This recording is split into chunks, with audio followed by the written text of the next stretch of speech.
চলো শিখি ঘড়ি পর্ব পার্ট 2।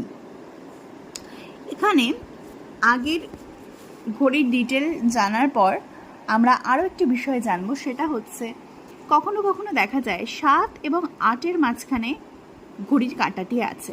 এমন যে কোনো দুটি নাম্বারের মাঝখানে, সেটা হতে পারে 1 এবং 2-এর মাঝখানে, 2 এবং 3-এর মাঝখানে, এরকম মাঝখানে মিডিলে বা সাইডে এদিকে এরকম জায়গায় যদি ঘড়ির ঘন্টার কাঁটার অবস্থান থাকে তবে আমরা কি ধরব?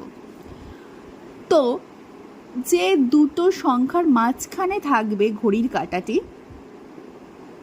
এবং যেদিকে বেশি অংশ থাকবে তার উপর কিন্তু ডিপেন্ড করে টাইমটা বলা হয় না।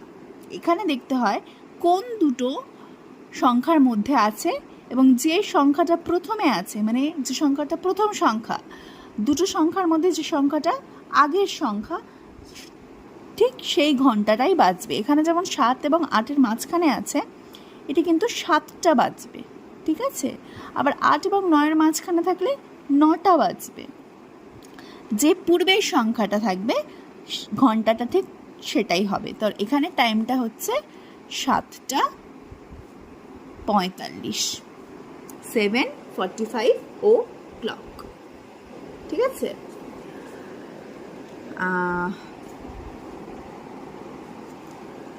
আর আরেকটি বিষয় যেটা দেখা যায় সেটা হচ্ছে মিনিটের কাঁটা।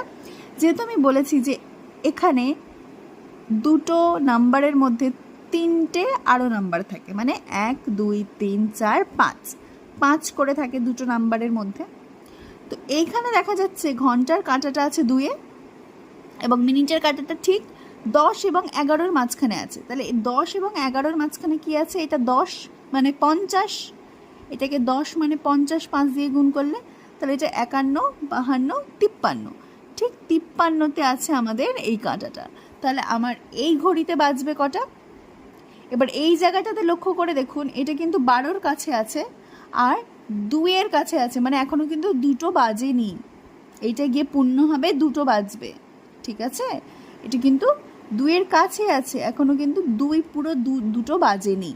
সুতরাং এক্ষেত্রে যেমন আমরা দেখেছি যে আগের সংখ্যা সেইটা বাজে, এখানেও কিন্তু আগের সংখ্যা মানে দুটো বাজেনি, এখানে একটা বেজে, এই আগের সংখ্যাটাই আমরা ধরবো। তাহলে এখানে টাইম হচ্ছে 1:53, ঠিক আছে, বোঝা গেল। আর সেকেন্ড তো সেকেন্ড এটাই হবে, সেকেন্ডের কাটাও যদি এরকম মাঝখানে থাকে তাহলে সেটাই আমরা ধরে নেব, ঠিক আছে। সেকেন্ড তো সেভাবে ক্যালকুলেশন করা হয় না, স্টপ ওয়াচ বা এরকম জাতীয় জিনিসে ক্যালকুলেশন করা হয়।